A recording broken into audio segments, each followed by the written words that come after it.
Hi everyone, my name is Junon. I have a health science background, and I'm the author of the book Truth and Empathy: How to Find Your Soulmate. And I'll put a link to the book below. This video is about the spiritual aspect when it comes to the INFJ personality type.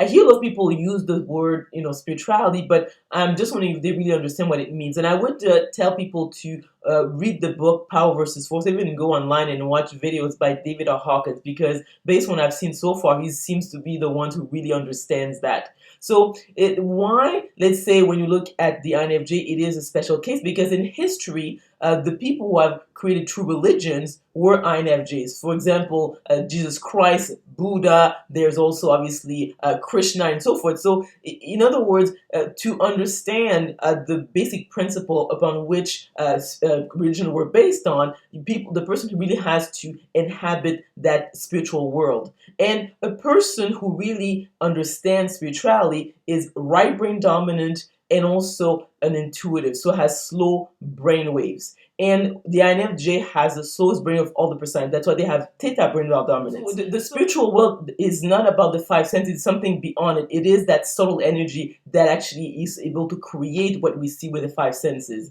And with the book by David R. Hawkins, he talks about different levels of spiritual evolution, and the intuitive feelers are at the level of love, unconditional love, and peace, and so forth. So in other words, they have crossed over from the concrete to the really subtle energy and subtle reality that is the spiritual world. So the intuitive feelers are part of that group. And if you look at the world, when they say that there's only about 4% of population who are at the level of love or higher up, based on David R. Hawkins' book, and I think that actually makes sense.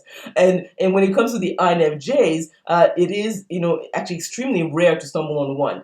So I know that people say, well, there's a lot of groups and people who say that, but really, if a person is at the level INFJ, they are, in a sense, really inhabiting the level of peace. So they are even beyond the level of unconditional love. So that's why when you look at history, INFJs were able to, heal people and do extraordinary things. Is because of the fact that their brains are wired a certain way and their energy is much different than other people. So as I say again and again, is that you won't go to your grocery store and stumble on Buddha. So in other words, when it comes to the INFJ, spirituality is a reality they live on a daily basis. So it's not some kind of intellectual sort of exercise or something they like to talk about once in a while. Is that it's really something that is part of who they are. In other words, based on David Hawkins' work, is that the intuitive feelers are really the group who understand spirituality not as a concept but as a reality, because that's what they inhabit on a daily basis. So, and obviously the INFJs,